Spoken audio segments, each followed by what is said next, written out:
Jack has been coming along fairly nicely. The steps so far were to make the cylinder,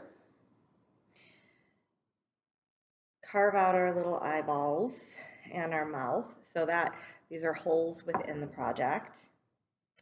Then we added a base. Now we're starting to add on features.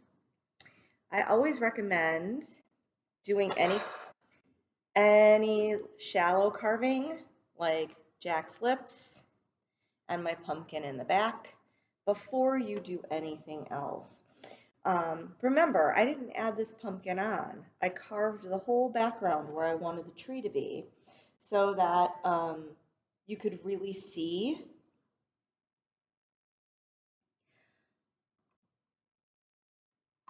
what was going on with my pumpkin. So all the way around my pumpkin was carved out. This was carved, his eyes were carved, and his nose was carved, but I never touched the pumpkin. That's the original clay. When we carve clay, we don't necessarily make little lines like this, which are nice. We make big areas that are taken out of the clay like this.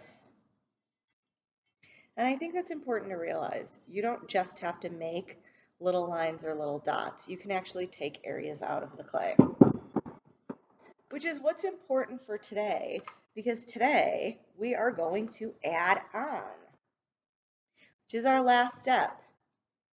So I started adding on already. You can see Jack's angry eyebrow, and you can also see his lower lip. Remember when I carved and made this and cut this completely out? And I carved the teeth so that they looked more round. The teeth were actually part of this original cylinder. When I cut this, I cut around the rectangles of the teeth, and I said, I'm going to add a lower lip on so it looks like his teeth are going in, but they're not actually going to go in. I'm doing the same thing with his eyebrows. So you can see this eyebrow is already coming out. And it makes a very angry looking face for Jack.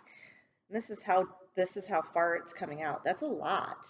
So I added on a lot of clay and I only smoothed it out. Oops. On the top and on the side, and I let it have this shape where it's not smooth and it's really coming out right here. And that's important because we want his eyebrow to look really angry and have him be like, grr, right? So I'm going to blow this up a little bit so you can see what's happening here. I'm going to take a blob of clay, and I'm actually not going to do a lot of sculpting with this blob of clay. I'm going to make it start with a ball. If I have any seams in it, I'm going to mush them out, roll it back into a ball, and then I'm going to roll it into sort of a cylinder that's about the size that I want it to be. If I need to, I'm going to look at my old version and I'm going to be like, are these the same size? Yes. And so the next thing that I'm going to do, I would do this at the table, really, but my shape is so funny. I have to match the shape of the eyeball here, right?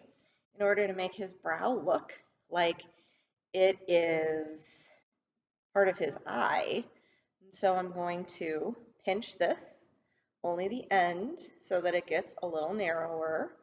I'm going to sort of, with my fingers, make that angry shape right here. And then again, I have to keep holding this up to my eye to make sure, well, two things. Yeah, I think this is right. So I'm just going to take this blob of clay now.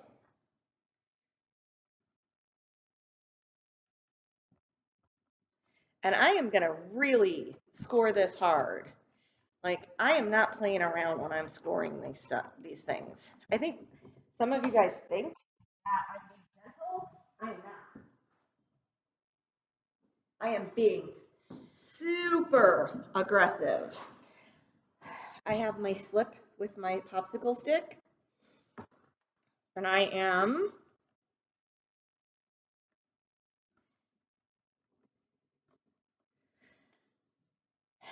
hacking away at my clay. This is important. And, this is about the shape that I made, but I'm not going to worry about going too far or going up too much because half of this is about smoothing this out. So if I go too far and smooth this stuff up a little bit too much, it's okay. I think this is good. I'm going to say I approve of this. I'm going to smush, smush, smush my slip on. Remember, it's like frosting a cake. You want a lot of slip. Then I'm going to score this again. The process is always slip, score, slip, score.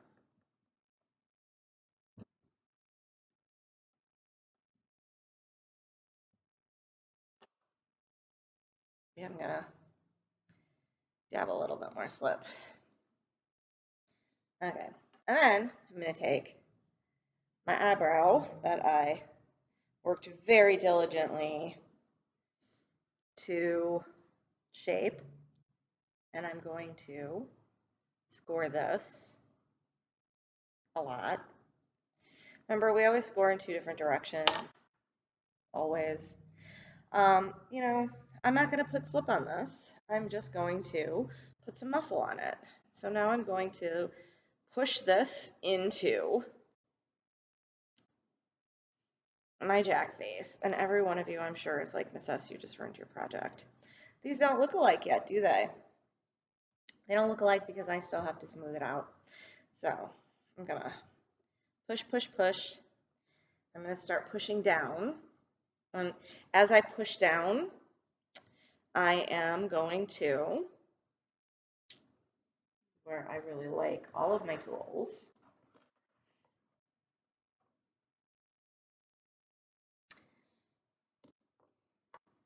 I'm going to start to smooth it out with my finger as I push down.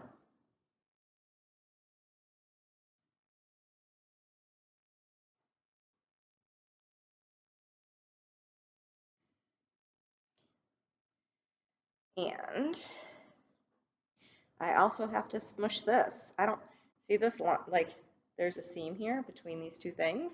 I have to make sure I'm taking care of that. I can't ignore that. And yes, you're going to get a little bit dirty, but not a lot.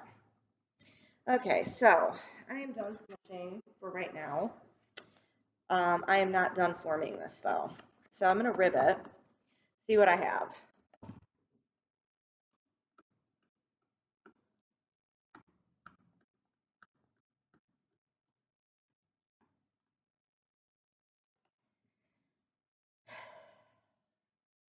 Start cleaning it up.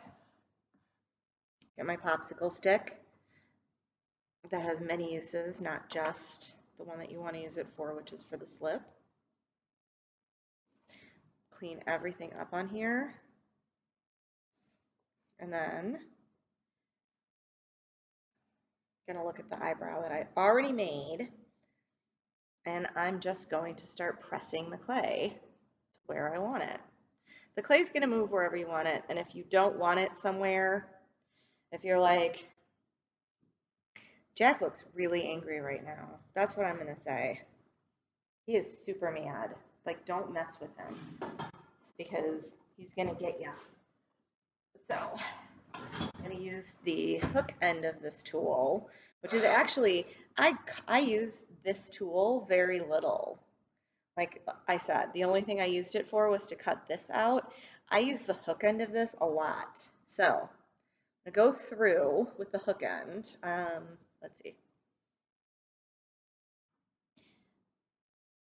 And I'm going to separate my eyebrows a little bit. And then I'm going to smooth this out with my dirty fingers because my fingers are already nice and clay covered and wet. So I might as well use that to my advantage.